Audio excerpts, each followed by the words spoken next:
शिवांश सारांश फाउंडेशन में आपका स्वागत है। हमारा उद्देश्य है बच्चों को बेहतर शिक्षा देना, गरीब एवं जरूरतमंदों को सहायता करना और समाज में अच्छे संस्कार फैलाना।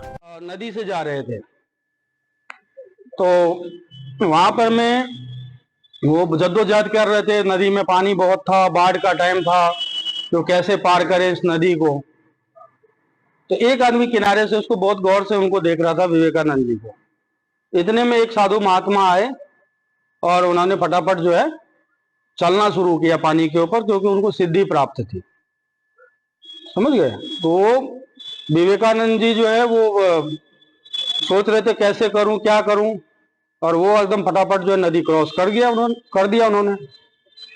तो वो मजाक उड़ाने लगे। जब थोड़े से आगे गए तो देखे विवेकानंद जी वेट कर रहे हैं। ये तो महात्मा आदमी है, इतने महापुरुष हैं। तो कह रहे देखो मैंने तो ये सिद्धि प्राप्त करी है, आप भी कर सकते थे, आपने क्यों नहीं करी। तो उन्होंने कहा जो आपने ये सिद्धि कैसे प्राप्त करी, जो आप जो पानी पे चलना सीख गए इसमें आपने कितना टाइम लगाया। तो कह रहे कम से कम जो है मुझे 12 साल के कठोर तप और परिश्रम से मुझे जो है ये वरदान प्राप्त हुआ है पानी पे चलने का।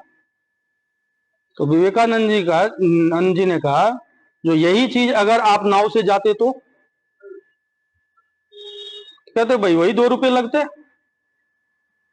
रहा आपने 2 रुपया बचाने के लिए 10 साल गवा दिया। भाई बचाए कितने आपने? 2 साल। सिद्धि कितने टाइम में प्राप्त हुई? 12 साल में। कह रहा 12 साल सिर्फ इसलिए गवाए आपने जो 2 रुपया बच रहा था आपका, या 2 रुपया ज्यादा लग रहा था आपका। कहने का मतलब ये है फी स्ट्रक्चर जो है ना वो कम हो सकता है। क्योंकि कई बार क्या करते हैं जो लोकल काउंसिलर है, लोकल एजेंट है, जब हम लोग घूमते थे शुरू में तो हमें मतलब जैसे ऑफिस के लिए जगह चाहिए रेंट पे, तो कहते थे जो अच्छा बरसात आ गया, तो उन्होंने कहा अच्छा क्या बरसात मतलब, हम लोग समझ में नहीं आता था। कह रहा था ये जो है ना बरसात आती है ना, जैसे मेढक आते हैं टर टर, ऐसे ही जो है बीएड डीएड का होता है। वो टर टर करते हैं और पैसा वसूलते हैं और लेके भाग जाते हैं। अगली बार जो है वो ऑफिस नहीं खुलता। तो हम लोगों को लगता था भाई ऐसे ऐसे मतलब इस तरीके से काम होता है यहाँ पे।